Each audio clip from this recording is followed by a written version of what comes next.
The force is strong with this one, Lord Tazadak. Yeah. Yeah, you know what it is. 140 for the rebel, busy man shit, nigga. They take their head off, nigga.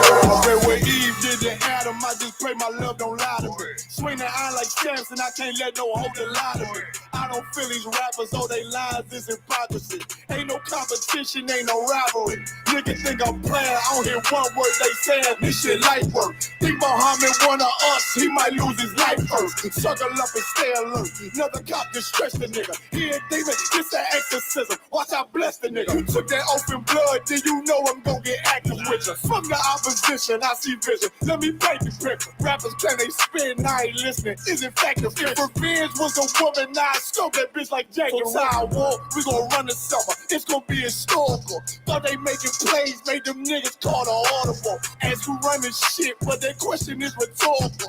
Bitch, I'm the one, need cookies with the oil. I'ma get them crackers, hell, should've never kidnapped my family. I can't be do that. Bet I be the last nigga standing. Do a life sentence for my niggas, pray you understand it. I'ma put a switch on this Glock and call it Young Pay. How you real triggering on them dots? You a bird feeder, claiming he a demon. What's a demon to a cold leader? What he saying something, I ain't hear. This shit like it ain't on who got the gun, it's on who gon' up that pipe first. I turn a bad situation to a game change. Bring soldiers from the dead, just raised up the chain. Free shots, I'ma look like Aaron Jones when I run it. Never fight the hand and feet, you will never get that hand back. He bitching about 10%, I don't wanna hear none of that. He dropping sword, fuck him, just make sure you get that cover back. Look around, he ain't with us, probably cause he never was. Now my chin like you with the angels for your brothers. Everybody wanna be Richard Porter, God kill him like Alpo. Play if he want, it's laying in the trunk like Lee Malvo. A certified woman's ass nigga, I am not a toy. Hey, out with that hollow side, yeah, this the real McCoy. Feel like Gullah Jack when I'm in Fayetteville, you feel your boy. Still up on my brain, still I think that's all that I do. The way I get that boy lost, they gon' start to call him Elroy. Fuck his gang, pop out on them demons like I'm Hellboy.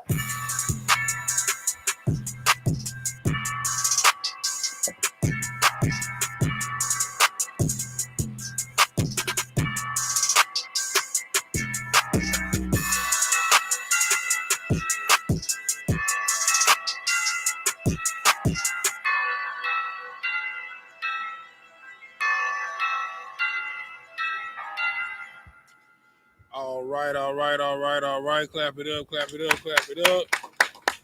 All right, it's the Israelite School of Universal Practical Knowledge. Started out at 1 West 125th Street, Harlem, New York, under commanding General YAHANNA. It is Monday. Actually, Gabor, just turned up just a little bit, that first knob. Check. Perfect. All right, this is Israelite School of Universal Practical Knowledge. Started out at 1 West 125th Street, Harlem, New York, under commanding General YAHANNA. It is Monday, the history breakdown, where we break it down line upon line, precept upon precept. Here a little, there a little. We are continuing. I believe this is part 12 of the deep dive dealing with demonic possession, how to battle it. This is the second part of the fifth type of demonic attack and demonic possession that we've been talking about, which is demonic or diabolical subjugation, right? So I'm gonna start off this class. We're gonna jump straight into it. Since we building up on the last class, you can review the last class as far as like when I went over everything leading up to this point. So I'm gonna start off this class with the same question that I started off in the beginning, dealing with demonic and diabolical subjugation. What does the word subjugation mean? It means like take hold of. To do what? To take hold of. To take hold of. What's the root word of subjugation? Subjugate. Subject. All right. So if you're subject to something, what does that mean? Something's over you. Huh? If something's over you. Yeah, you gotta talk louder. Or better yet, turn up that second no sweat. Hold on 1 second, so they can hear you online. Hit mic check, nephew. Mic check. Perfect. Yeah. Perfect. All right. So you said if you were subject to something, it means what? That you're under somebody. That you're what? That you're under something. Exactly. So if you are under subjugation, that means something is oppressing you to make you heal, so to speak, right? So a characteristic of a demonic or diabolical subjugation would be when you invite a demon into your life, right? Through a form of pledging or making an oath, or uh, to embody something inside of your vessel, whether it's through gameplay like gambling, whether it's you know, you cracking the seal on a bottle, you hitting a narcotic. So you have to. It's, you know what, the best example, the movie that everybody talking about right now, Sinners. You know what I'm saying? You have to invite something into your life in order for it to have in order for you to be subjugated under it. You know what I'm saying? You didn't wake up one day and be like, man, weed is my overlord. No, you invited weed into your life, right? You didn't wake up one day and say, man, I'm going to get drunk all the time. No, you invited alcohol into your life. You didn't wake up one day and become a sexual degenerate. No, you invited pornography into your life. You know what I'm saying? You didn't wake up one day and say, hey, I wanna sip lean. You know what I'm saying? No, you invited that into your life. You know what I'm saying? You didn't say, man, I'm gonna smoke 2 packs of Newports for the rest of my life. No, you invited a cigarette into your life one day, a Blackie Mile, so on and so forth, right? So a demon is just like a vampire. It cannot come into your life unless you allow it in. You have to say, hey, come in. It's okay. It's cool in here. And that demon's gonna pretend like it's your friend, and you party and you know, it make you feel good till you come down off of it.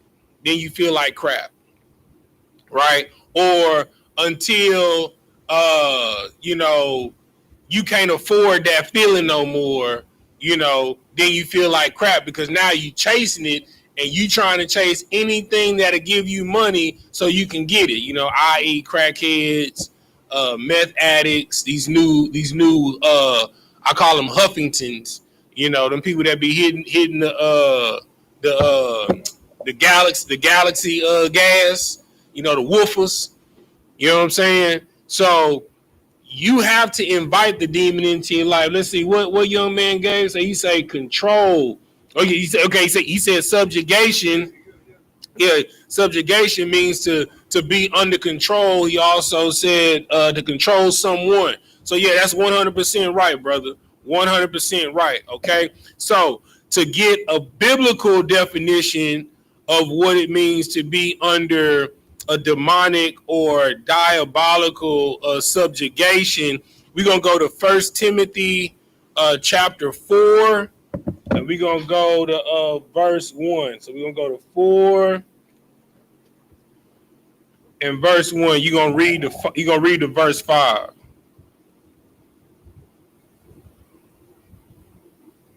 And you gotta go ahead and read it.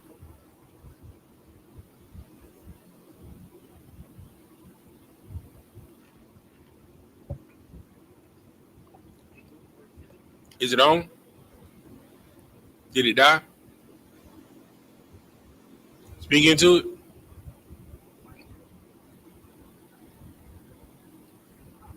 You said what? Oh, he cut it down. Hey, Gabor, I think you tweaked it to where you can't hear the mic no more. Speak into it.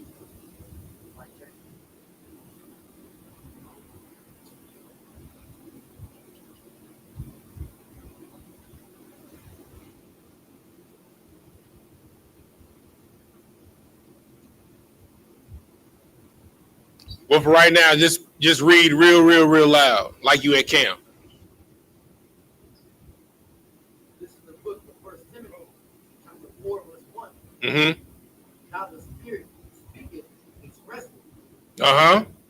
that in the latter time some shall depart from the faith, giving heed to seducing spirit. All right. So it says, go ahead, read that one more time.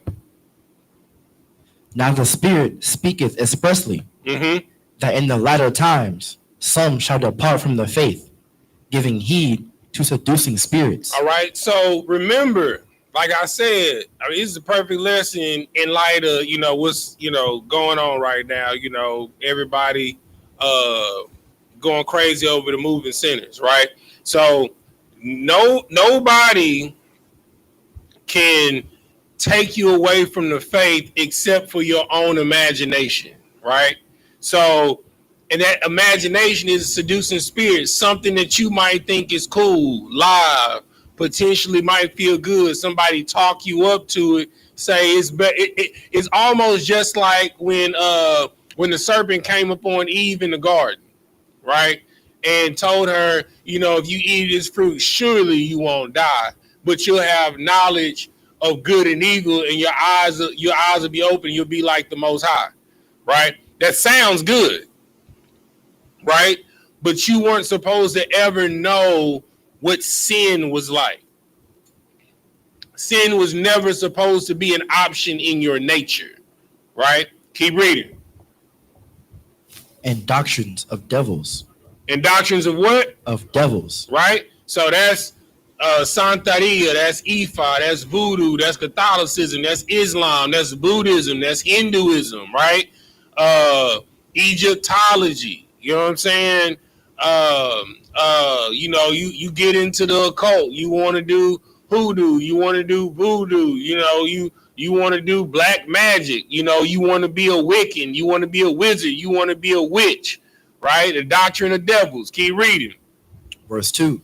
Speaking lies and hypocrisy. Say that one more time. Speaking lies and hypocrisy. So, and when you get into these things, they're enticing you through lies and hypocrisy, telling you that you're going to have a better life by indulging in one of these spiritual systems that is not your own and that is not for you, because the covenant, the contract that your ancestors made with this high power, which is the Most High God, who is your power, it is a blood oath that is for all generations. So it don't matter if you believe in the blood oath or the pact or not, it still applies to you.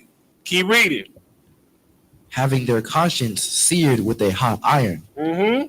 Verse 3.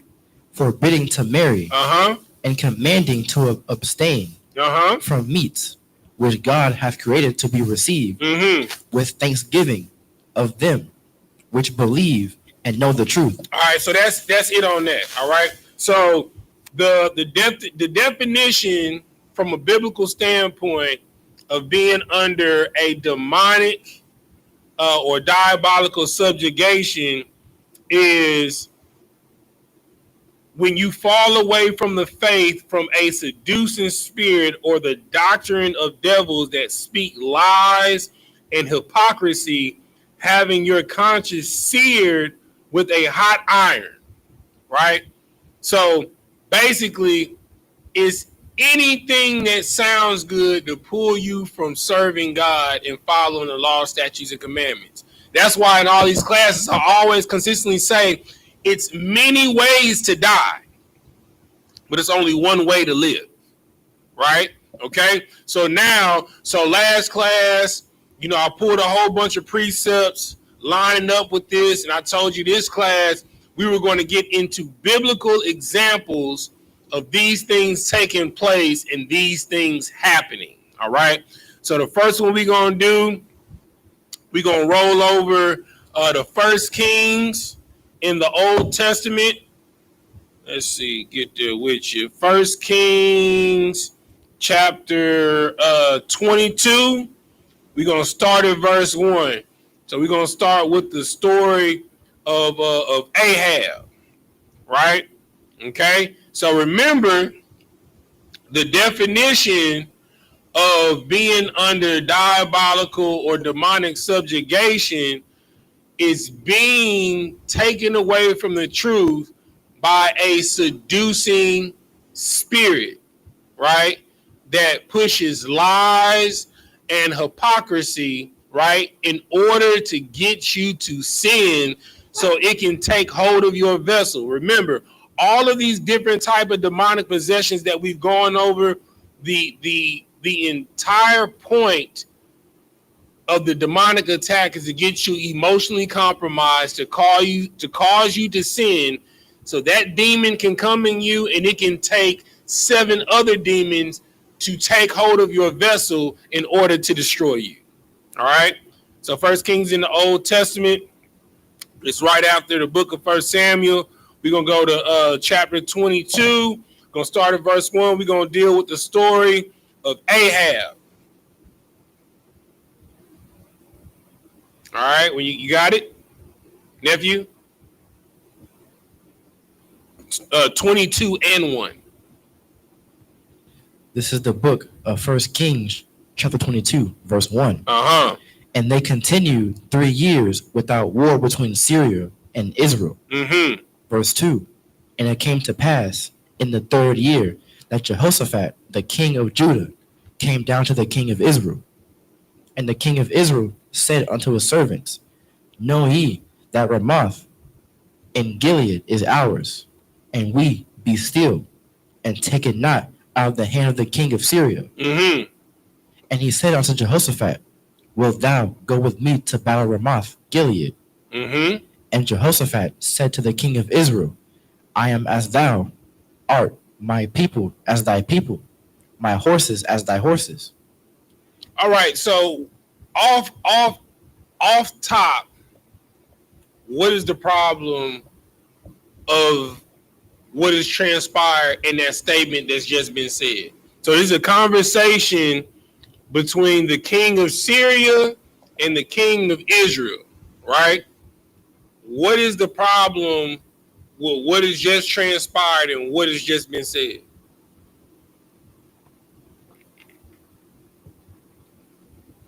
Well, the king of Israel doesn't want to go to battle. It's like the king of Syria and the king of Israel are currently in like a disagreement. What's the okay? Read verse 4 again for me. Verse 4. And he said unto Jehoshaphat. So this is the king of Israel talking to the king of Israel. Go ahead. I'm sorry, the king of Israel talking to the king of Syria. Salaki. And he said unto Jehoshaphat, Wilt thou go with me to battle Ramoth Gilead? And Jehoshaphat said to the king of Israel, I am as thou art, my people as thy people, my horses as thy horses. Keep reading. Verse 5. And Jehoshaphat said unto the king of Israel, Inquire, I pray thee, at the word of the Lord today. All right. So I'm going to ask the question again. What is the problem with the statement that Jehoshaphat said to the king of Israel?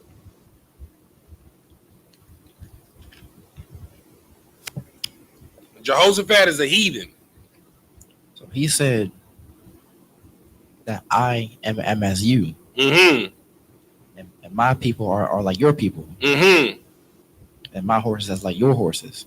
Right. So he's looking at the Syrians and the Israelites as equals. You know what I'm saying? And the Lord thy God said, if you keeping the law, statutes, and commandments, he said that he going to do what? He going to set you up on high above all nations on the face of the earth. And then he's telling the king of Israel, yeah, go beseech and talk to your God so that we can be good. Right? Keep reading. Verse 6. Then the king of Israel gathered the prophets together, about 400 men, and said unto them, shall I go against Ramoth Gilead to battle, or shall I forbear? And they said, go up, for the Lord shall deliver it into the hand of the king. Verse 7. And Jehoshaphat said, is there not here a prophet of the Lord, besides that we might inquire of him? Now this is where you got to pay attention, right? So the king of Syria knows that these are Israelites. He asks him to go beseech and talk to the Lord, talk to the Most High, to make sure that we in alignment, and if we go to battle, we gonna be good. What did the king of Israel do? He went and got his prophets, and then he asked them for their counsel. How many prophets? 400. Okay, let me ask you a question. As long as you've known, since you've been in the truth, right? And we talking about prophets in Israel. Has it ever been 400 prophets? No. Whenever they go beseech a prophet out of the land of Israel, how many prophets is it normally? Somewhere like, I'll give you a hint. Christ sent the apostles out by what? in twos. By twos, right? So you had Elijah and Elisha, right? You know what I'm saying? You had Samuel and his understudy, right? And even with Obadiah and Micah, you know what I'm saying? Nehemiah and Jeremiah, you know what I'm saying? They always go out by twos, but there's always one major prophet that does the talking and one minor prophet that's normally the understudy, and that's the scribe form, right? Okay, so who did the king of Israel seek counsel from? Was it prophets of the Lord? I'll give you a hint. Read verse 6 again. Read verse 6 and verse 7. Verse 6.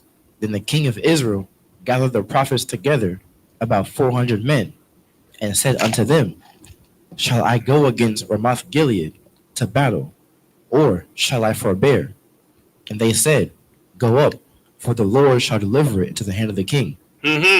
Verse 7. And Jehoshaphat said, is there not here a prophet of the Lord, besides that we might inquire of him? So why would Jehoshaphat say, is there not a prophet of the Lord? He just talked to 400 prophets, and all of them said that the Lord gonna be with you. Why would Jehoshaphat say, is there not a prophet of the Lord here? So I'm gonna go back. Why does Jehoshaphat say, let's see how he said, I am as thou art, my people as thy people, my horses as thy horses. Hold on, I'm gonna leave your response on the board, Gabe. I think a young man, Gabe. I think you on to it. I'm gonna see if Malachi gonna catch it.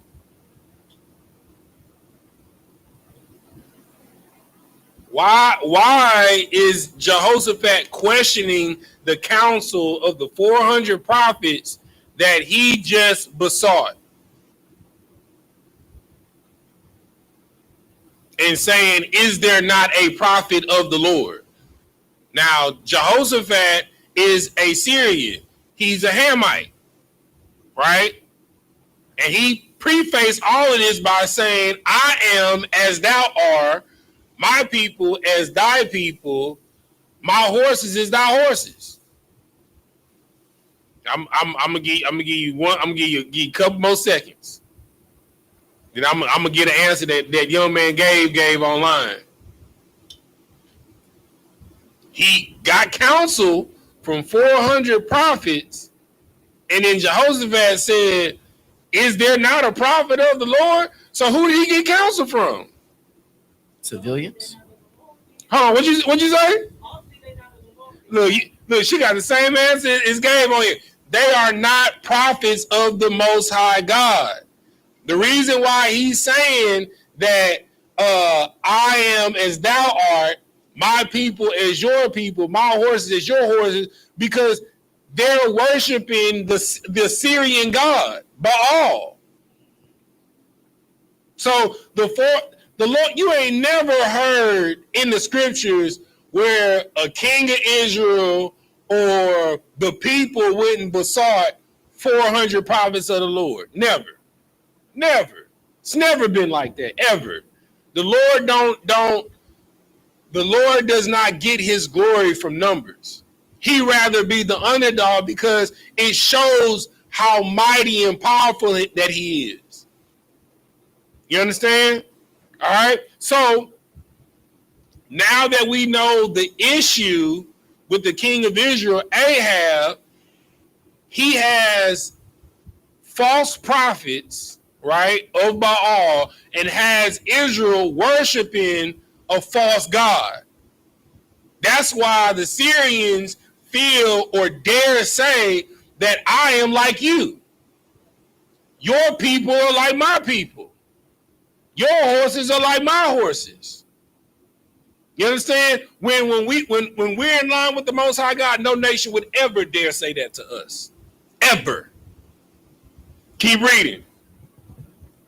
Verse 8. And the king of Israel said unto Jehoshaphat, there is yet one man. How many? One man. Well, what happened to the 400? He said, how many prophets of the Lord is it? 400. No. How many did he say is there that you just read? One.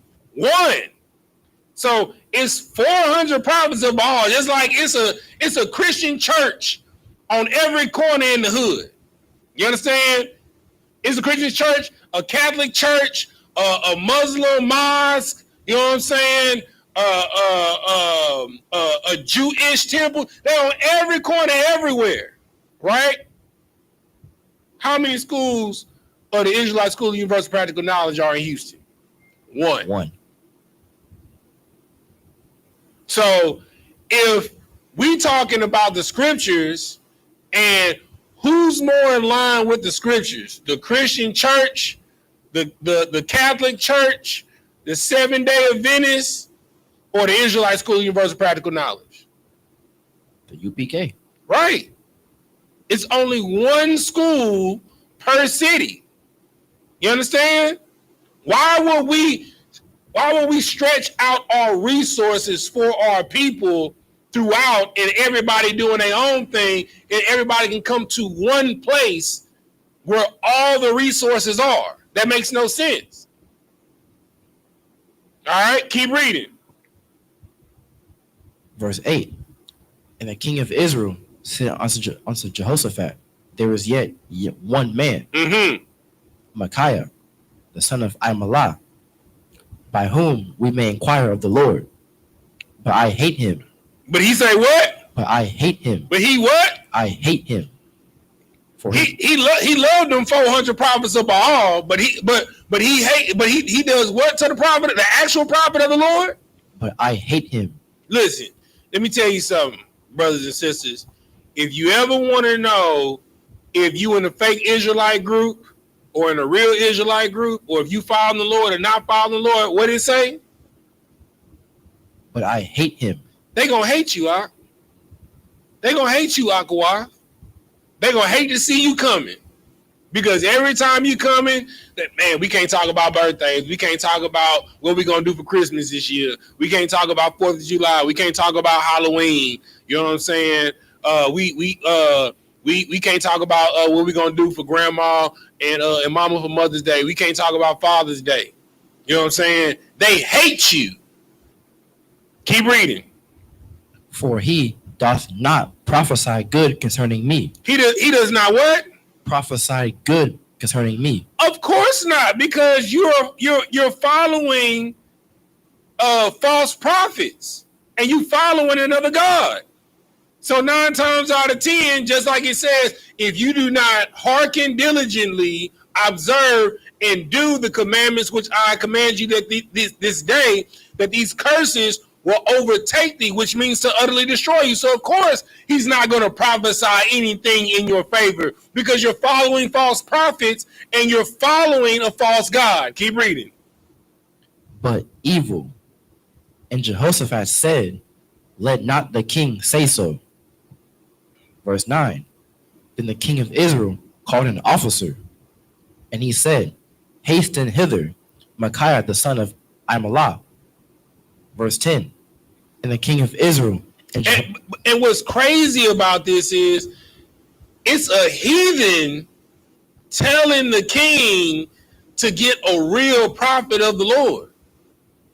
He's like, bro, I got prophets of Baal. You know what I'm saying? I don't need to know what Baal talking about. Baal gonna always be in my favor, but I need to know the truth. So I need you to go get a prophet of your God. That's crazy that a heathen is saying that to an Israelite. But it's just like it is today. All the other nations know who we are and we don't. Keep reading. Verse 10. And the king of Israel and Jehoshaphat the king of Judah sat each on his throne, having put on their robes in a void place in the entrance. Now, ain't this something? The king of Israel and the king of Syria got a throne in the same place. Where they do that at? So who is really the king? I'm gonna tell you who you want to know who you want to know who really is ruling over you? The God that you worship. If you Muslim, the Arabs are over you. If you're a Christian, Salakia, the white man is over you. And that's everything that falls under Christianity. Catholicism, Seventh-day Adventist, Baptist, Lutheran, all of that. The white man is over you. If you practicing Santeria, voodoo, hoodoo, the West African is over you. Go ahead, Gabor. Here I go. So you saying that in these religions we become second-class citizens to the other? We become subjugated. What's on Christ? We become under subjugation, right? Which is what we're talking about. Demonic and diabolical subjugation, right? And it's crazy that a heathen is having to remind him who his real God is. Your God is not my God. I can go and talk to the prophets of Baal all day. They're going to always vote in my favor, but I need you to go talk to your God. Well, every time I talk to the prophet of my God, he'll never vote in my favor. It's because you're following after a false prophet and after a false God that's not your own. Keep reading. And the king of Israel and Jehoshaphat, the king of Judah, sat each on his throne, having put on their robes in a void place in the entrance of the gate of Samaria. And all of the prophets prophesied before them. Verse 11. And Zedekiah, the son of Kenana, made him horns of iron. And he said, thus saith the Lord, with these shalt thou push the Syrians until thou have consumed them. Verse 12. And all the prophets prophesied so, saying, go up to Ramoth Gilead and prosper, for the Lord shall deliver it into the king's hand. Verse 13.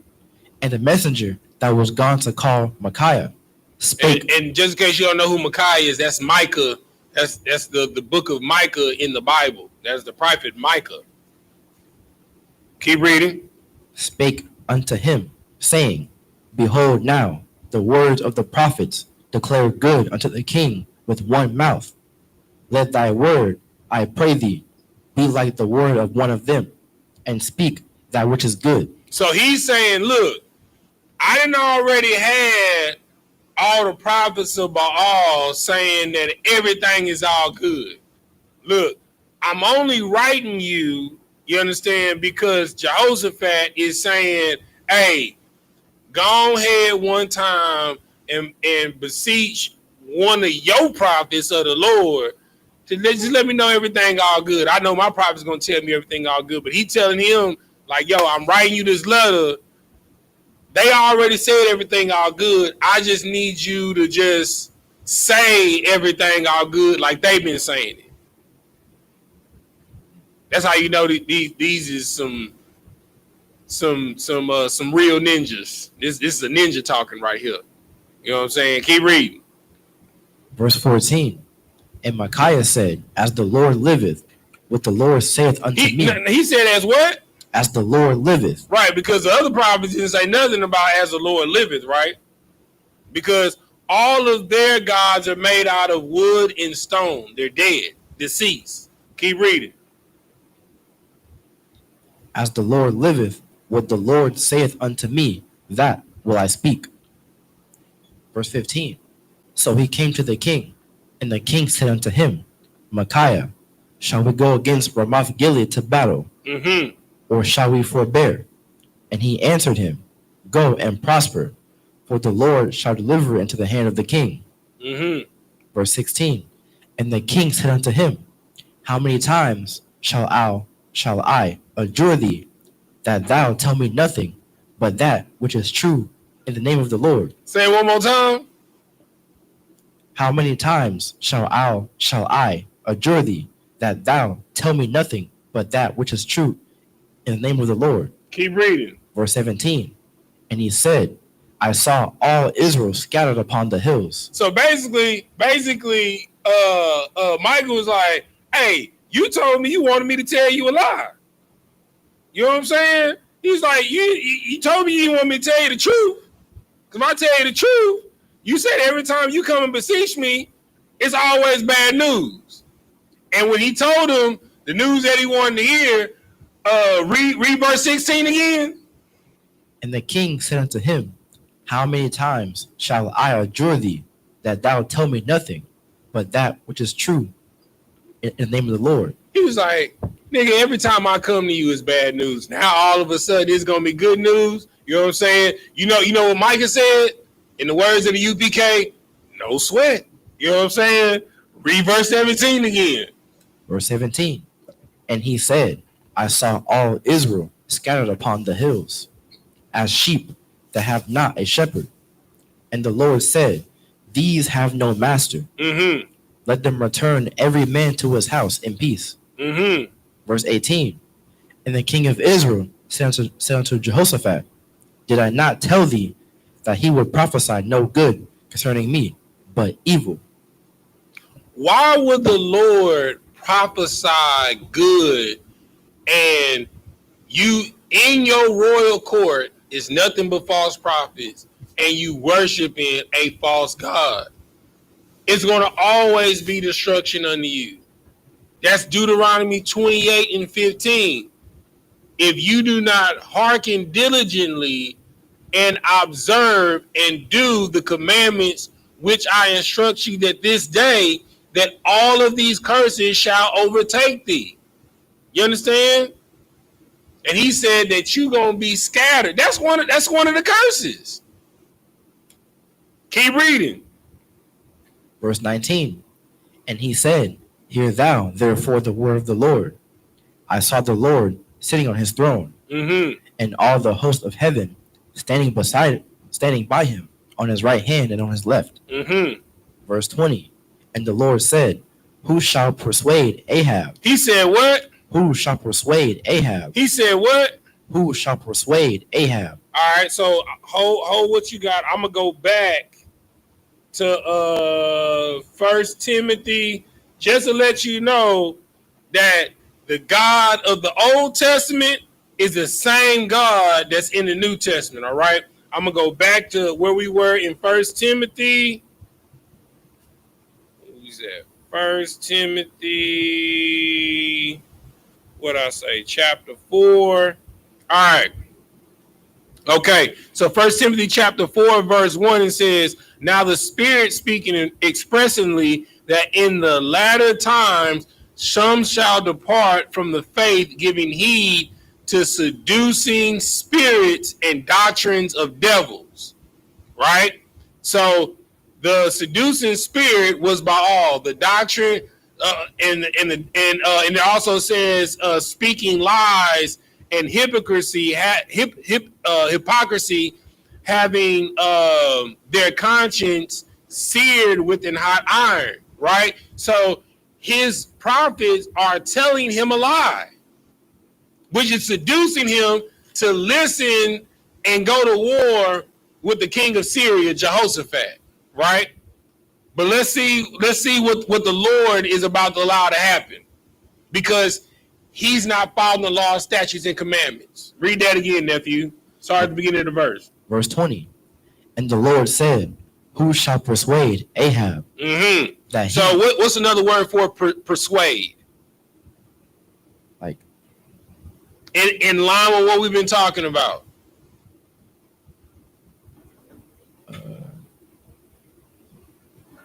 What does it say in 1 Timothy? They're going to fall away because of what? Seduce. Right. Another word for persuade is what, nephew? Seduce. Seduce. Keep reading. Who shall persuade Ahab? So who shall seduce Ahab? This is the Most High God talking to the angels. One thing that you got to understand about demons, they're angels, right? They work for the Most High God.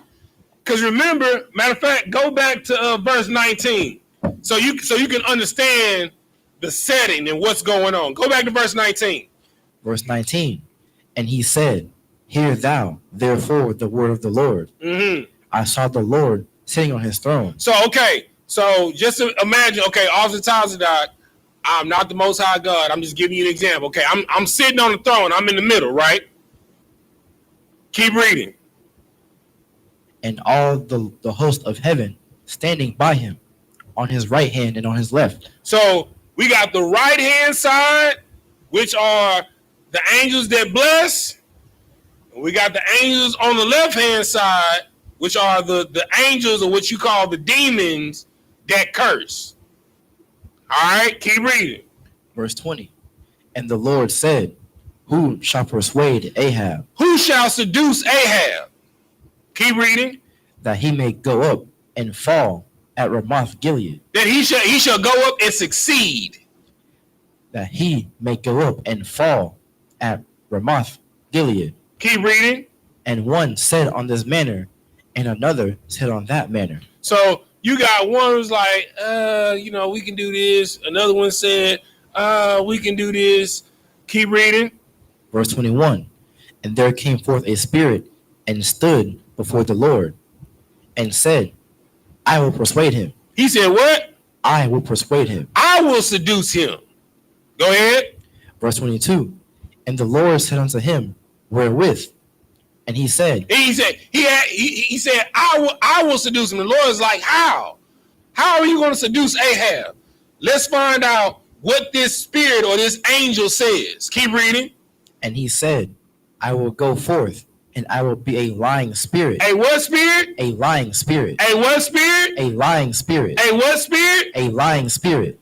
In 1 Timothy chapter 4 and verse 1, it says, now the Spirit speaking expressly that in the latter days some shall depart from the faith, giving heed to seducing spirits and doctrines of devils, speaking lies and hypocrisy. He said he's going to be a what spirit? A lying spirit. Keep reading. In the mouth of all his prophets. Of all his what? His prophets. You understand? Because those prophets are the prophets of Baal. Like, listen to me. Let me tell you something. If you worshiping any power other than the Most High God power, you're worshiping a lying spirit. And that spirit's job is to seduce you, to destroy you. If you follow an I.S.U.P.K, you are following a lying spirit if you are a black, Hispanic, or Native American.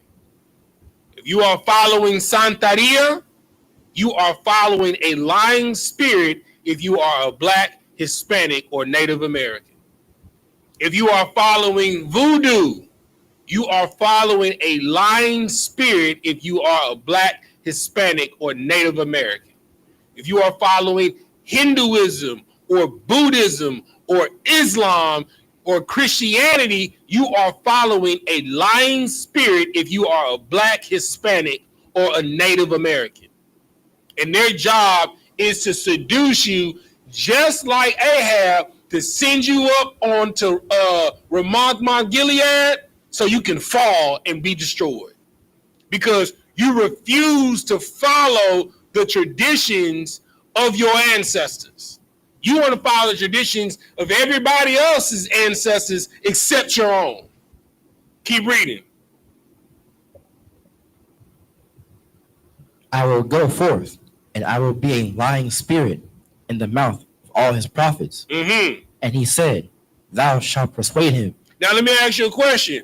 If Baal was real and he was a real God, how could the Most High God send a spirit in the mouth of his prophets to persuade and seduce him? If he was a real power, if he was a real God, he would stand on his own square, right? No one would be able to persuade his prophets. If all of these other gods were real, how could the Most High God send a spirit to seduce you by lying to you, to destroy you? Anything that you follow, listen, the scripture says that greed is not godliness, right? 9 times out of 10, if you are in Santeria, Ifa, Voodoo, you know what I'm saying, Hoodoo, what's another, Hinduism, Buddhism, it's because you've either been hurt, lied to, or traumatized, and you're seeking some type of penance and revenge. You're seeking some type of get back through your greed. Oh, they can't do me like this. I'm going to go holler at the voodoo lady, at the Ifa lady, at the Santeria lady. I'm going to put a root on them. I'm going to get back at them. You understand? For a profit, for a gain. If it's of the Lord, it's not going to cost you money. No, if it's of the Lord, it's going to cost you sacrificing yourself and being selfless.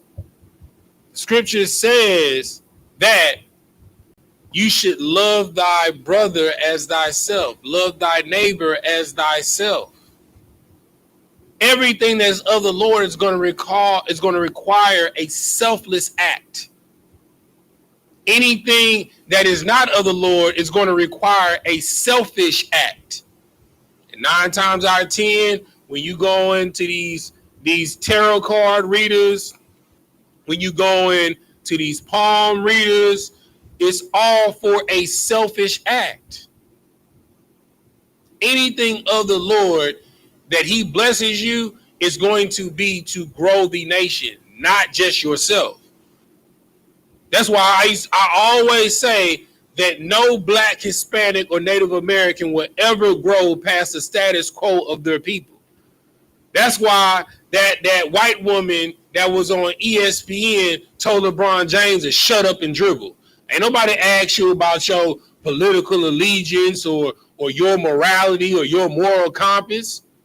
We pay to watch you dribble and shoot and slam dunk. Shut up and dribble. Because in her mind, he's nothing but a glorified thug on the corner, a glorified drug dealer. You understand? A glorified hoodlum in the hood. They don't give a damn about you. They don't care about what new inventions that you can do. You're only here for entertainment, so shut up and do what I paid and allowed you to do. That's the seduction. Just like what I talked about at camp, you are destroyed through the seduction of convenience. That's how you destroy. You don't have to grow your food. You can go to the grocery store. Convenience. You don't have to find your own water from a well. You can just buy bottled water from a grocery store or a corner store. That's convenience. You know why Sam's and Costco are the biggest clubs on earth? Because they have the greatest convenience. They destroy you through convenience. It's convenience to have 400 yes men in your corner saying, yeah, everything's all good. We're going to win. You're going to win. Everybody win. It's a win for you. It's a win for you. It's a win for you. Everybody's going to win. But nobody wants to hear no. Once a year, you got to go without food and water for a day. Nobody wants to hear no, you can't celebrate birthdays. Nobody wants to hear you can't celebrate Halloween. You can't celebrate Thanksgiving. You can't celebrate 4th of July. Because it requires something that is uncomfortable. It's called sacrifice. Keep reading, nephew.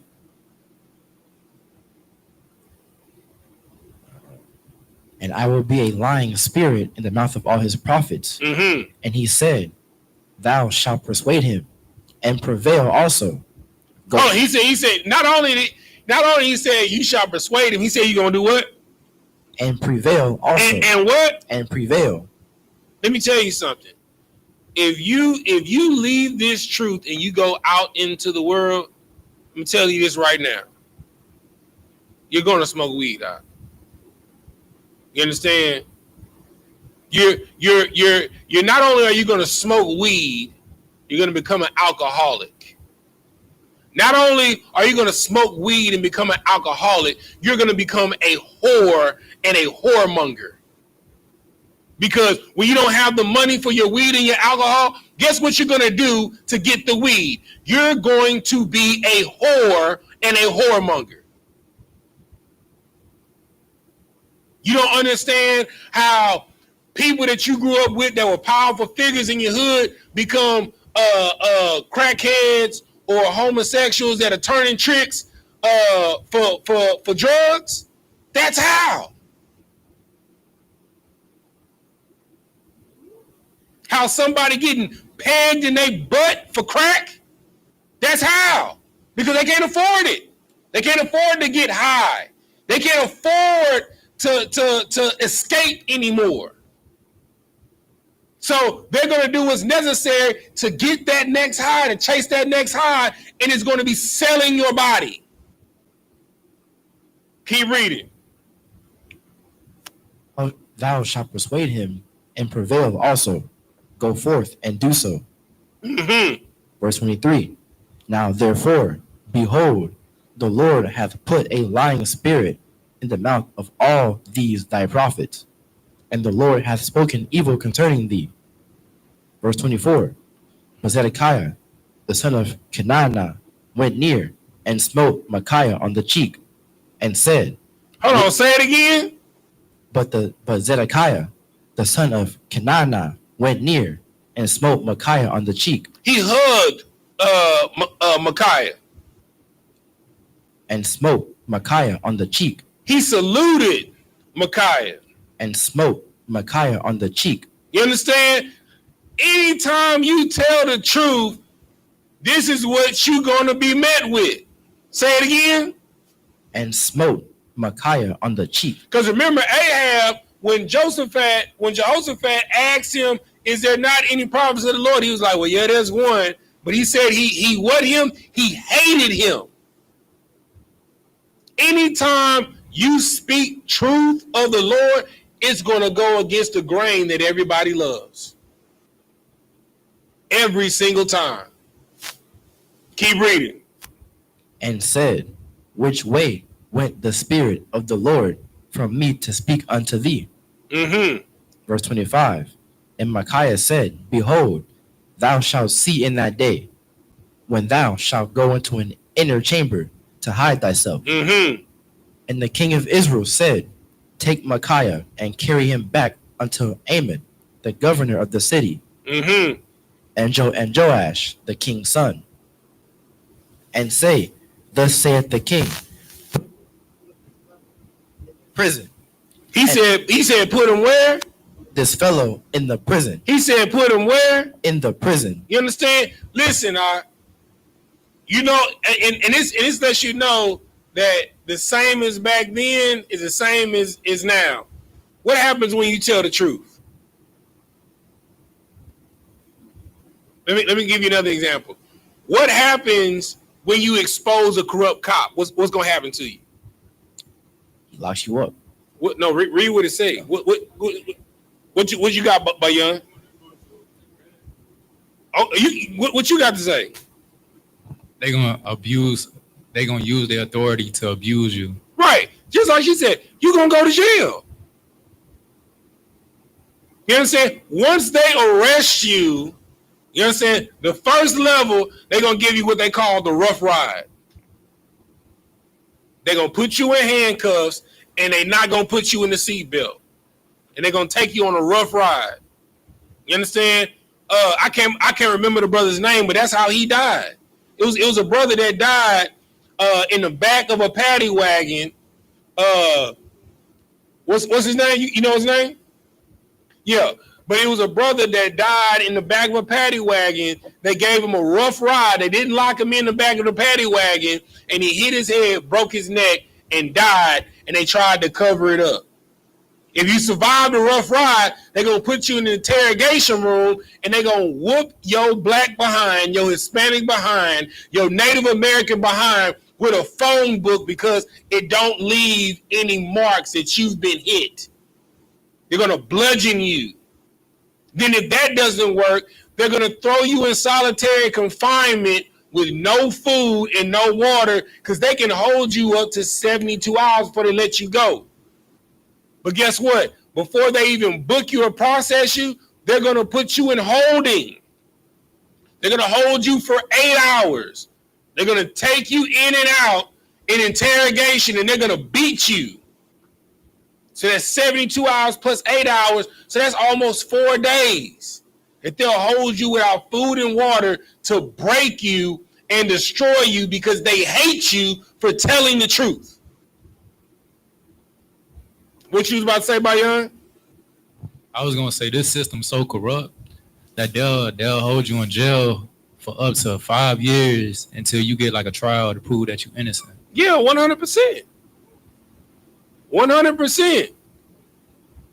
Like, in order to win in this system, you have to have the finances to get out of jail to fight. Because they'll just keep resetting your court date. You understand? It's people that's in jail right now that served a prison sentence. They are holding you indefinitely to break you, to either get you to snitch or to get you to admit. Go ahead. And then the craziest part about it, like when they put an ankle monitor on you, you pretty much got to pay them just for them to track you.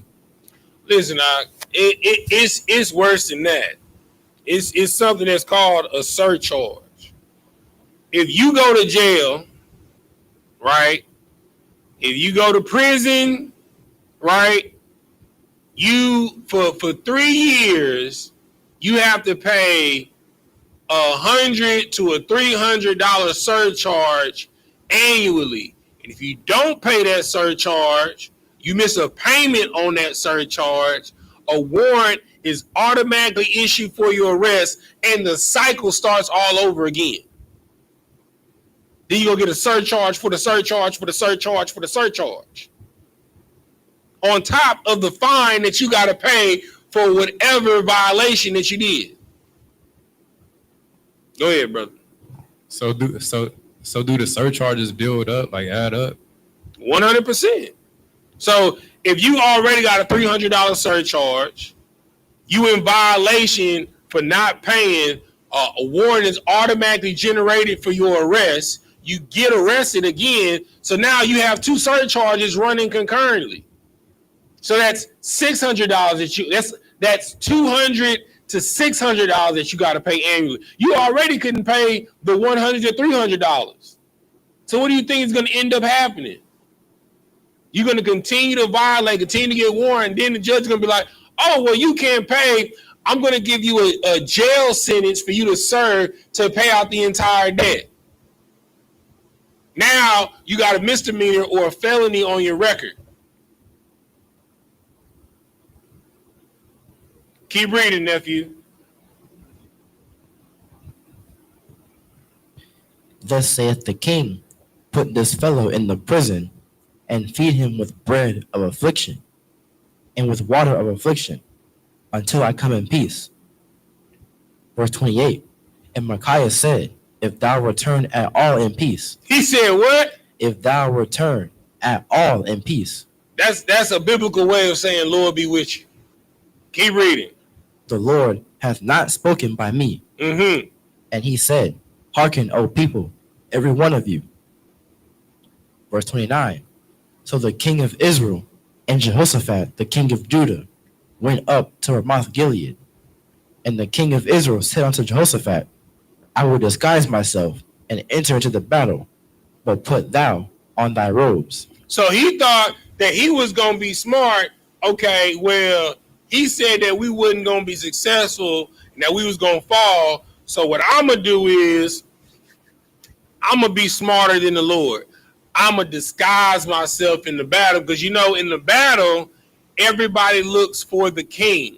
Because if you slay the king and you take the crown off his head, the battle is automatically over. So he said that I'm going to disguise myself in the battle. Keep reading. And the king of Israel disguised himself and went into the battle.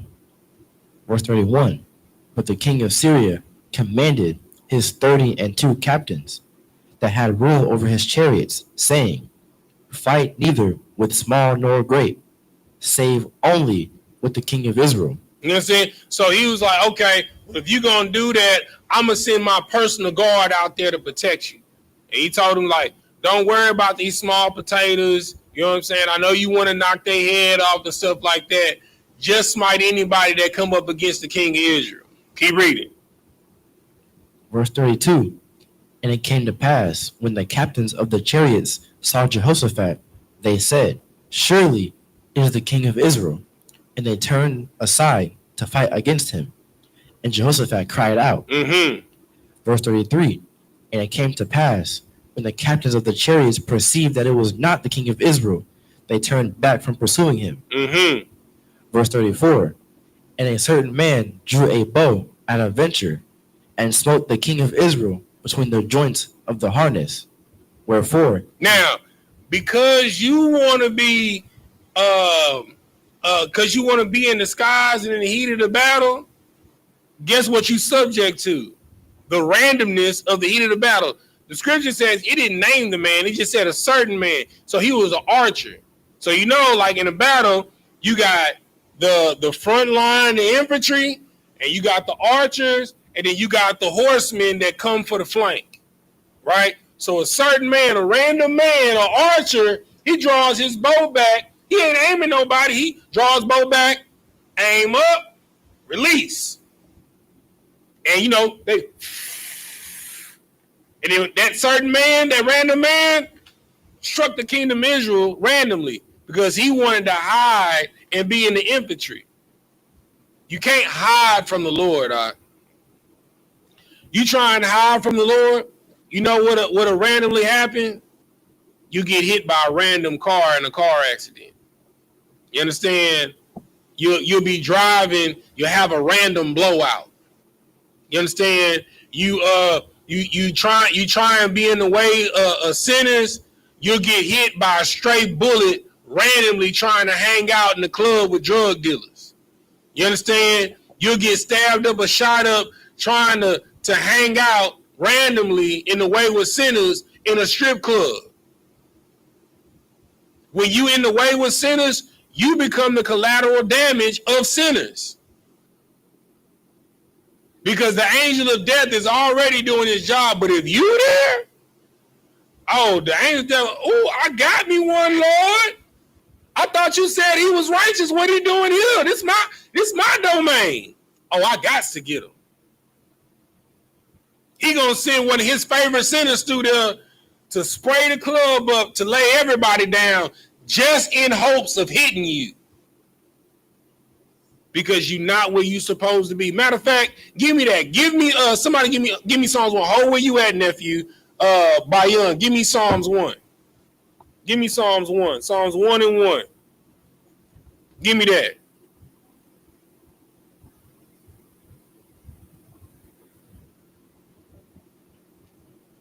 Give him the mic, nephew.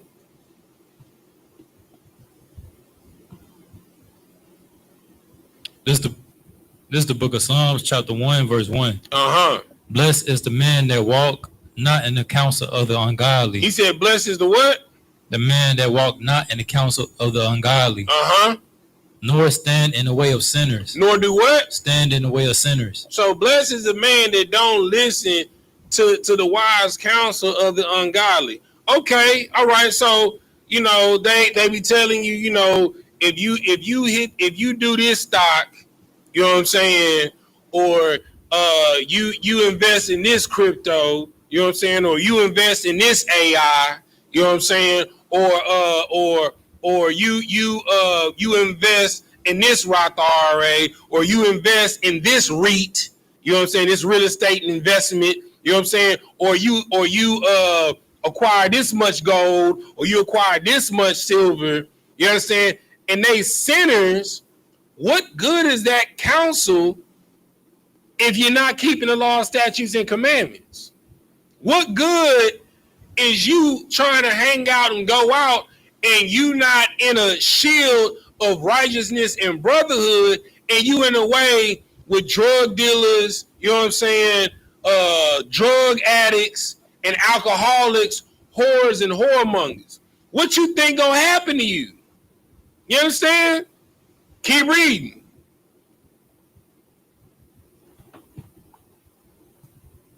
Nor sit in the seat of the scornful. Mm-hmm. Verse 2. But his delight is in the law of the Lord.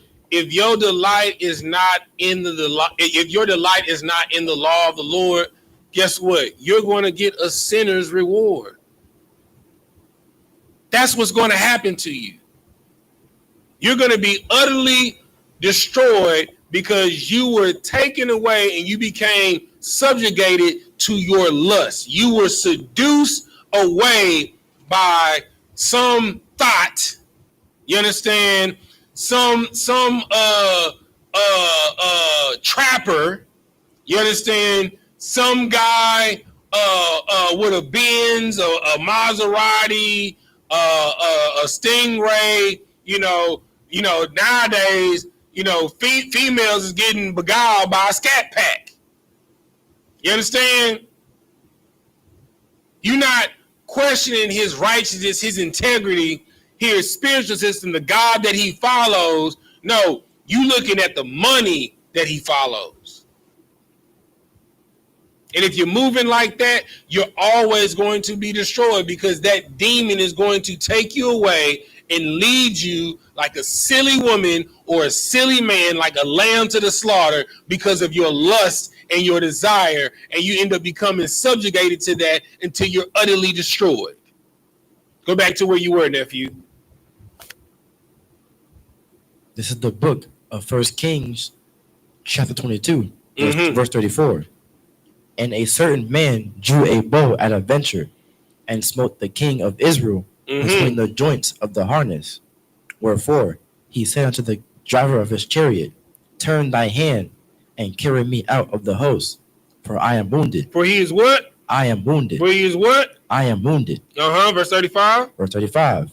And the battle increased that day. Now let me ask you a question. Was he wounded because he looked like the king? No. Because the ones that chased Jehoshaphat that looked like a king, what happened when they pursued him? They ran away because they realized that what? He wasn't the king. You understand? Like, the Lord sends the opposition on record. And the record is he's looking for who he can devour. And the one that he was on mission to devour was the king of Israel. Because remember, he said, he told that spirit that was going to be a lying spirit, that not only were you going to persuade Ahab, you were going to be successful in persuading him to go out there so that he can die. When you're taken away out of this truth by your lust and your love for money, your lust and your love to feel good through drugs and alcohol, through your lust and love to feel good through your carnality, be a whore and a whoremonger, through your lust and love to feel good, to fulfill your flesh and desire of your stomach by eating pork, shrimp, crab, and lobster, you know what's going to happen? You're going to die. It's many ways to die. It's only one way to live. Keep reading. And the battle increased that day, and the king was stayed up in his chariot against the Syrians, and died at even. He lived at even. And died at even. He lived at even. And died at even. I thought he was smart. He was smarter than the Lord. He said he was going to disguise himself in the battle so that he would live. What happened? And died at even. Keep reading. And the blood ran out of the wound into the midst of the chariot. Verse 36. Now, hold on. Wait. I forgot about something. I thought the king of Syria sent his personal guard with him, and their job was not to worry about the small passerby. They were supposed to protect the king. What happened to the king? And died at even. So what that tell you? It don't matter how many of your homeboys or your homies you got with you. You understand? It don't matter if you got the finest level 4 plated vest with you. It don't matter if you got the latest modifications on your sidearm or on your rifle. Because you can be out there celebrating 4th of July and get hit by a stray bullet that was shot up in the air 10 miles away. And get struck dead from it hitting you in your head by you walking in your car. Because that's what happened. A random arrow struck him, right? While he was in his chariot, and the battle increased, and it just said that he bled out in the chariot and died. It wasn't no onslaught battle. Like he battling off, 8 ops, you know what I'm saying, with a sword. This a valiant battle. No, he got struck by a stray bullet, a random arrow that was shot in the air. That's how the Lord works. You think you getting away with sin? You drive down the highway, you pass a green light, you going through a green light, somebody run a red light, T-bone you a paraplegic for life, and you wish you was dead every day of your life. You understand?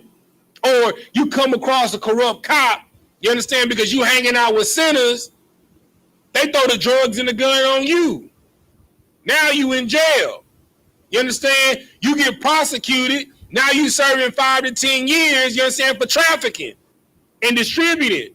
And then while you in jail, you getting stabbed up and hit up in your butt. Because you breaking the law, statutes, and commandments. That's how the Lord works. Because the penalty for being a priest or a princess, a daughter of Zion, or a prince of the power in Zion, the requirement and the penalty is higher for you. If you come into this truth and you get taken away out of this truth by your lust and your desire because you want to be some amazing rapper, because you think that you gonna hit it big on Forex, and so many articles have shown that it's the biggest scam. Like, I don't know if you know, but investing in stock, doing Forex and crypto, all it is sophisticated gambling. That's all it is. It's just like you going to blackjack in Vegas or playing baccarat or playing roulette and you just betting on the odds. That's all you're doing.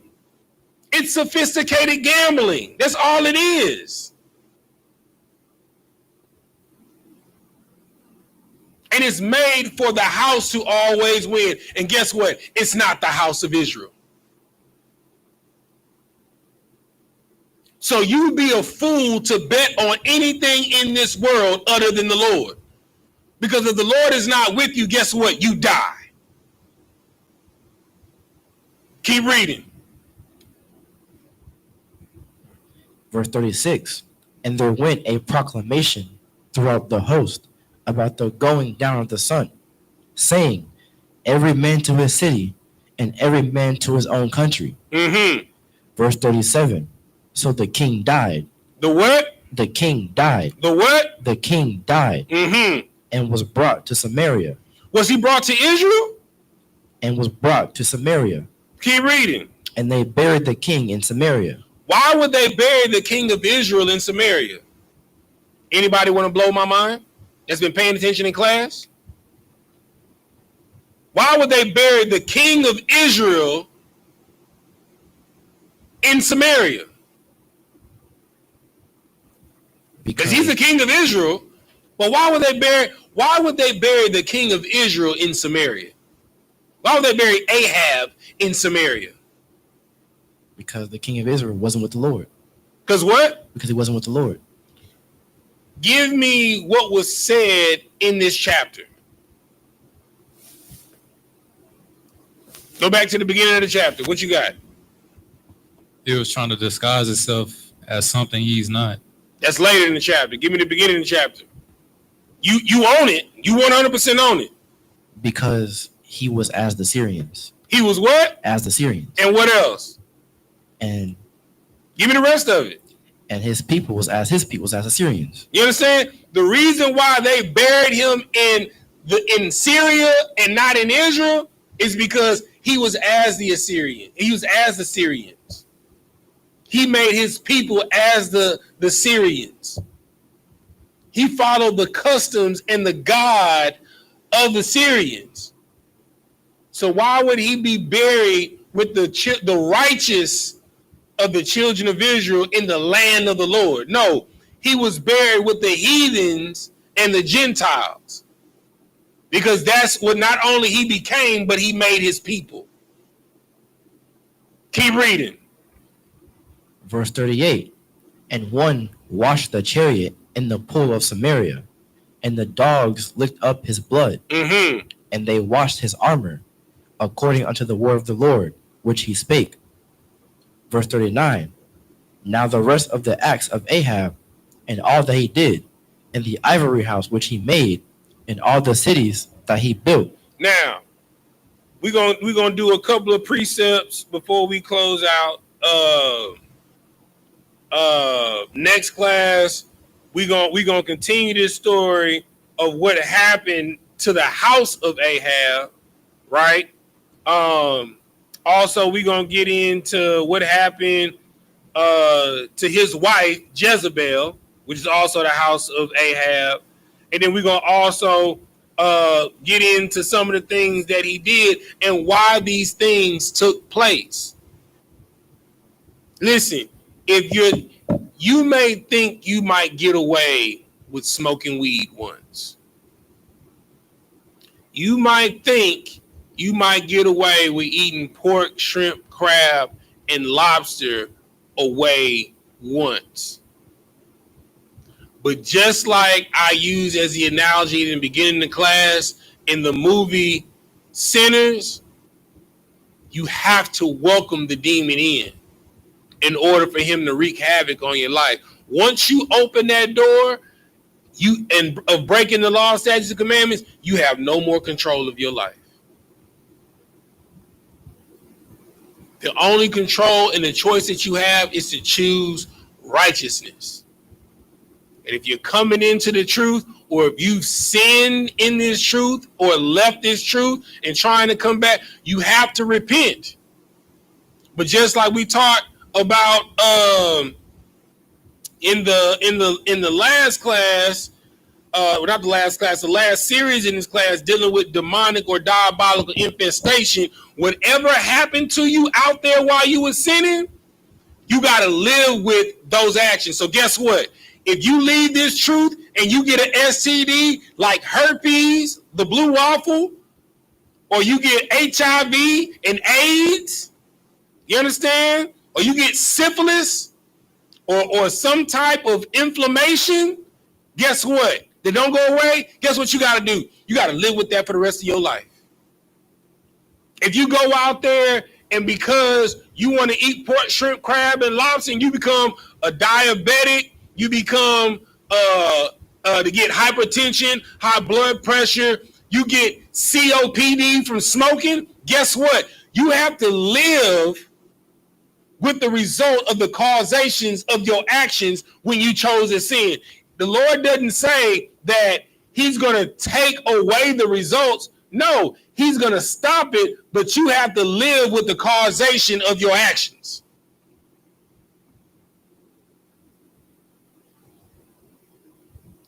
You go out there, you hanging with your drug dealer partners, and when his ops pull up and his car get turned into Swiss cheese and you in the passenger seat, and you get put in a wheelchair and you paralyzed or you become a paraplegic, guess what? You're going to have to live with that for the rest of your life. Because you were seduced by a spirit that caused you to become in subjugation. The only thing that you can do is repent. But the result of your action, you got to live with for the rest of your life. You understand? If you become a sexual deviant because in the dark when you leave this school or when you away from your brothers or you away from your sisters, you watching pornography and you give way to your lustful desires and you end up with some devil or some dog and they give you some type of STD or you get hit with a rape charge or something like that. And you are charged as a sexual offender for the rest of your life, and you can't be around kids, even if you have kids and you've changed, guess what? You got to live with that for the rest of your life. Because you chose carnality over serving the Most High God. You reap what you sow, whether it's a blessing or a curse. That's why the scripture says, choose ye this day. You can't serve both God and Mammon. You're going to either love one God or you're going to hate the other, but you have to choose ye this day which God are you going to serve. You're going to serve Baal or you're going to serve the Most High God. You're going to serve Molech or you're going to serve the Most High God. You're going to serve Yemiyah or Batala or you're going to serve the Most High God. You're going to serve Oshun or Ogun. You know what I'm saying? Or you're going to serve the Most High God. You're going to serve Buddha or Allah or the Most High God. You're going to serve a white Jesus or what the scripture says, that he's a nappy-headed, white-haired Negro, you understand, with hair of wool and his eyes is a flame of fire. Which will you choose this day? You have to make a decision. You can't straddle the fence. You can't be lukewarm. You have to choose today. Tomorrow is not promised. You can walk out of this door right now, hop in your car, get T-boned, and they got to use the jaws of life to get out of here, and you a paraplegic for the rest of your life. Or hell, you just might die. You think your job is your security? You can leave out of here tomorrow, and then you go up on your job, and the company said, hey, man, you know, because of what Trump is doing with these tariffs, you know, we got to do a 30% trim on the company. And guess what? You fall in that lot. We got to let you go. No severance package. No 401k. Everything that you didn't work for the past 2 to 15 years is gone. You don't have no parachute. And guess what? It's the 20th of the month and rent is due in a couple of days. Choose ye this day. The Lord is not to be trifled with.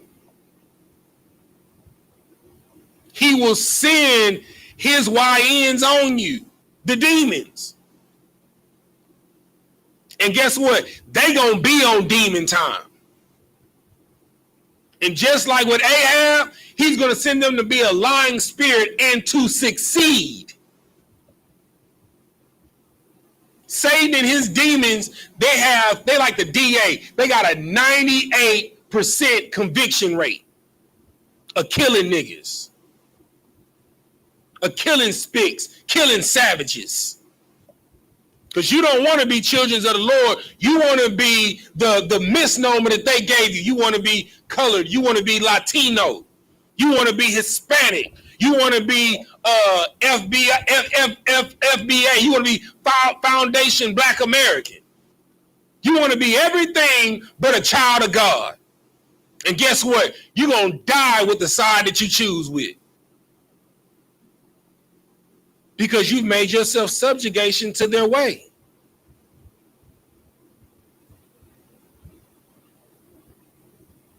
Show me what your spiritual system is. I'll show you the nation that you're subjugated under. I'll show you. If you Islam, you are subjugated unto the Arabs. If you're a Buddhist, you are subjugated unto the Chinese and the Japanese. If you're a Hinduist, you are subjugated to the East Indian. If you are in Santeria, Ifa, Voodoo, Hoodoo, you are subjugated to the West African. If you fall under any of the moniker of Christianity, you are subjugated unto the white man. In the words of General Muhammad, show me the nigger God. Not the West African God. No, show me the God that's just like you. His name is Yahweh and his son is Yahweh Shah. If you're not serving, you're dying.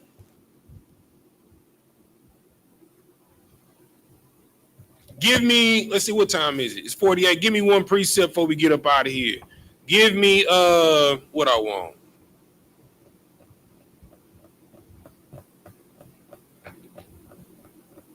What I want.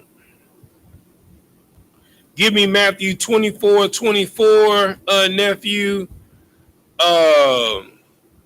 And by young, give me 2 Corinthians 11:1.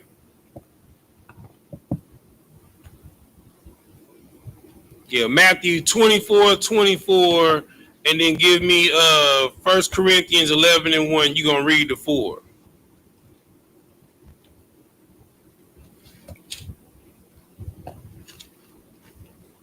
Go ahead, nephew.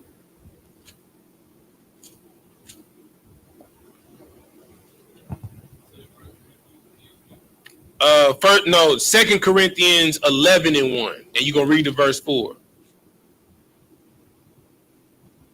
And then, nephew, you got Matthew 24:24. You got to go ahead and read it. Come on. This is the book of Matthew, chapter 24, verse 24. Mm-hmm. For there shall arise false Christs. False what? False Christ. False what? False Christ. You know, like Nature Boy, what was he? False Christ. You understand? He had all his followers thinking that he was Christ's return, and guess what they was doing? Blowing his rod. One of his male lovers called in to Captain Desariak's Car Chronicles and was defending the fact that he could blow Nature Boy's rod and homosexuality was in the Bible. Good night. Oh yeah, brother. Yeah, just go to Captain Desariak's Car Chronicles from this past weekend. I think it was what it was Sunday? Yeah, it was Sunday. Captain Zariak, he got on a blue Real Nigga University hoodie with blue writing, if you want to go find it. It's at the end of the show. One of Nature Boy's male lovers called in and defended the fact that homosexuality is okay, it's in the Bible, and he can blow Nature Boy's rod. because he thought that Nature Boy was Christ. What that scripture say? For there shall arise false Christs and false prophets, and shall shew great signs and wonders. They gonna have you on the herbalist journey. You know what I'm saying? Being vegan, vegetarian. You know what I'm saying? Have you doing all types of weird stuff with herbs and vegetation and stuff like that. You looking at the social media, because you want to know one thing about Israel. Blacks, Hispanics, and Native Americans are the biggest respecters of persons. If you got 1 million followers, you deserve to be heard. If you got gold chains around your neck and diamonds, you deserve to be heard. If you shoot a basketball on ESPN, you deserve to be heard. If you are on the gridiron, you deserve to be heard. If you pulling up in a Maserati, in a Rolls Royce, in a Maybach, in a Lamborghini, you deserve to be heard. But them so-called and I'm using the colloquialisms that was put upon us by other people, those so-called niggas, spicks, and savages that's on the corner that's saying, come out of her, my people, be not partakers of their plagues. Oh no, you hate them. Those brothers that's dressed up like Power Rangers, and them sisters that are adorned in modest apparel with their head wraps and saying, don't celebrate those pagan holidays. You know, don't celebrate birthdays. Don't eat pork, shrimp, crab, and lobster. You hate them. Those brothers and those sisters that tell you to go to council, you understand, and stand on what you done said, and you lie, guess what? You're going to be destroyed. Because you chose the lie. You chose your carnality. You chose a false Christ. Because in Christianity, you can smoke weed and believe in Christ. In Christianity, you can be a whore and a whoremonger and believe in Christ. In Christianity, you can be a drunk and believe in Christ. You don't have to change. But to believe and know that you are a child of the Most High God, guess what? That requires accountability. That requires a certain level that you have to live up to. That requires you to change, to clean yourself up, to be in your right mind, to be changed by the renewing of your mind, by the washing of the word. Choose ye this day. Keep reading.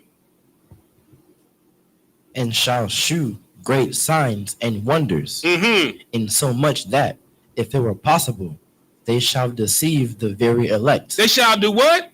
Deceive the very elect. You understand? Jordan, LeBron James, give me another one that's cold out there. Shadua Sanders, Shiloh Sanders. You understand? Your Jay-Z's, your Beyonce's, your Rihanna's. You understand? Your little babies, your da babies. You understand? Everybody that you look up to, you understand? Your think and grow rich guys. You understand? Your financial gurus. You understand? They're sitting here to deceive you.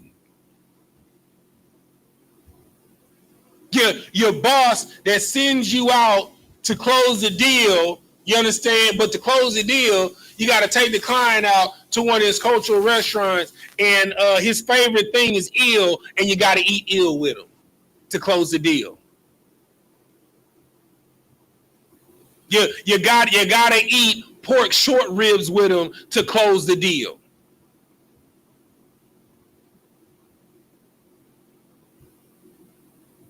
You have to take off the corruptible to put on the incorruptible.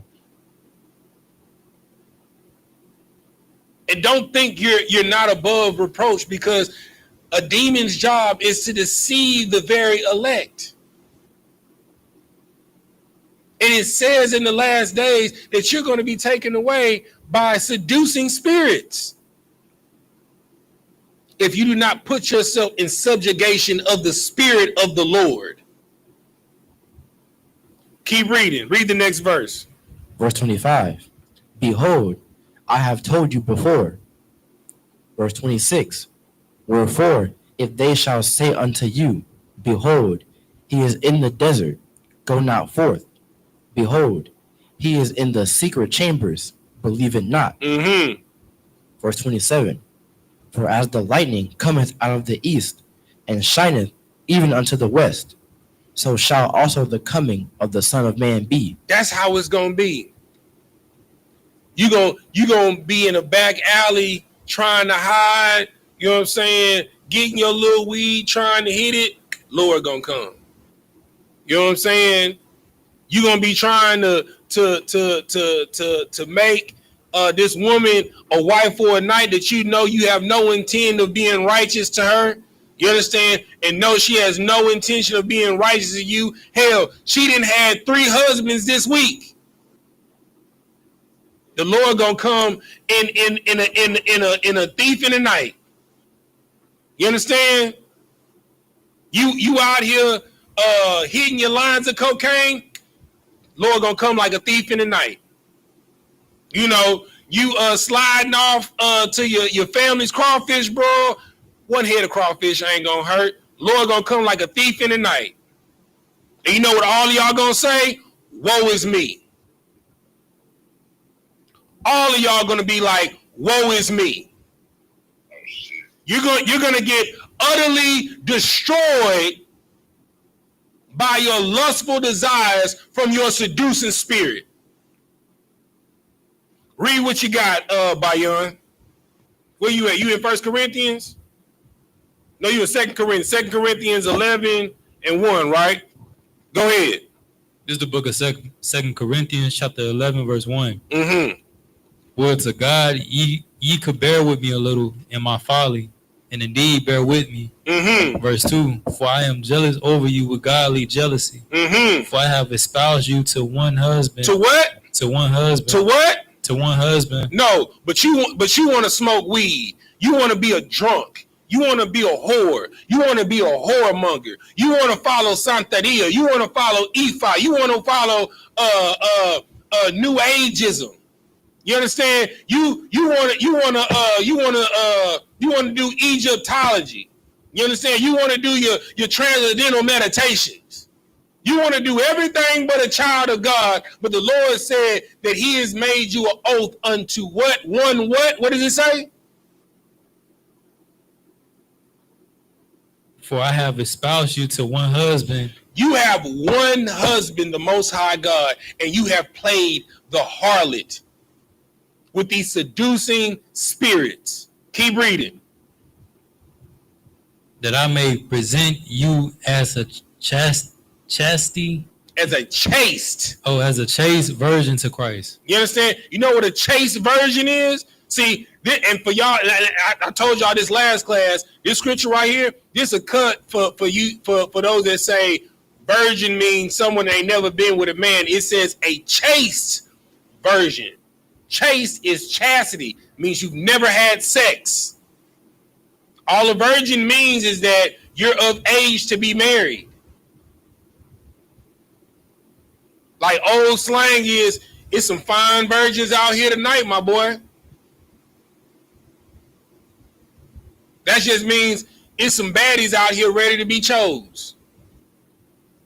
But it says you are to be a chaste virgin. Someone that has never known someone else and you're of age to be married. And you're espoused only to one. But you have played the harlot with many. You've played the harlot with crack cocaine. You played the harlot with alcohol. You played the harlot with Buddha. You played the harlot with Allah. You played the harlot with Shango. You played the harlot with Obatala, with Yemiya. You played the harlot with Papa Legba. You played the harlot with the Orisha, with the Lord. But you've only been espoused only to one, and that is to the Most High God, Yahweh. Keep reading.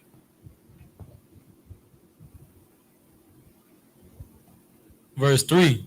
But I fear lest by any means, as the serpent beguiled Eve through his subtlety. What did I say earlier? What did I say earlier? You have to invite them in. Eve invited that serpent in. You're going to be just as gullible as Eve. And don't think you above it because it's in your blood. Both sons and daughters. Because that's your mother. And brothers, you ain't no better because you have the capability to be just like your forefather Adam. Because Adam was weak and he didn't check his wife. If he would have checked his wife, none of this would have happened. But this is what happens when you give way to seducing spirits. Keep reading. For so your mind should be corrupted from the simplicity that is in Christ. Verse 4. For if he that come preach another Jesus, whom we have not preached, or if ye receive another spirit which ye have not received, or another gospel which you have not accepted, ye might well bear with him. Verse 5. For I suppose I was not a whit behind the very chiefest apostles. Verse 6. Verse 6. But though I be rude in speech, yet not in knowledge. But we have been thoroughly made manifest among you in all things. You understand? I know it don't feel good for me to call out your addictions. For those of you that are in other religions, I know it may not feel good for me to call out your other religions and say that you are following a false god and false prophets. I know it may not feel good for me to say that you can't celebrate birthdays anymore. I know it may not feel good for me to say that you can't celebrate Halloween, Thanksgiving, Christmas, 4th of July, St. Patty's Day. Though I may be rude in speech, but it's not in knowledge. I tell you these things so you will not be utterly destroyed through your subjugation of the lust and the seduction through these other spirits, man. You have to choose thee this day to be a priest of the Most High God or a false prophet. To be a prince of the power or a son of perdition. To be a daughter of Zion or a whore of Babylon. Choose ye this day to rule or to be a subject. And with that, we're going to say Amajium, which means to stand. Sar, which means to turn. We're going to do the Lord's Prayer. First in Hebrew, then in English. Repeat after me. Abanawa, Shabbat Shemayim, Kodash, Hayah, Shamka, Yahweh, Malak with Ka, Taba'ah, Ratazayaka, Hayah, Aisha, Ba'aratazah, Kowa, Hayah, Bashamayim, Nathanlanawa, Lacham, Kal, Yawam, Wasalak Nawa, Kabawak Nawa, Kasalak Nawa, Kabawak Yanawa, Wala'ah, Kabaya'aya Nawa, Badasaya 1, Abal, Hawashaya Nawa, Mayan, Rai, Kaya, Laka, Hamalakwa, Waha'Allah, Wahata Para, La Awalamyam, Aman. In the English, our Father, which art in heaven, hallowed be thy name. Yahweh, thy kingdom come, thy will be done in earth as it is in heaven. Give us this day our daily bread, and forgive us our debts as we forgive our debtors. And lead us not into temptation, but deliver us from evil. For thine is the kingdom and the power and the glory forever. So be it. Sir, turn to face the front. We're going to give a courtesy salute to the brothers and to the sisters. Individual, Mighty Shabbat, Majid, Rock, Yahweh, Shimmy, Shah, Brakatha. Got him a time? Sir, turn to face the sister. Individual, Mighty Shabbat, Majid, Rock, Yahweh, Shamar, Thaba, Shimmy, Shah. Got him a time? Dismiss.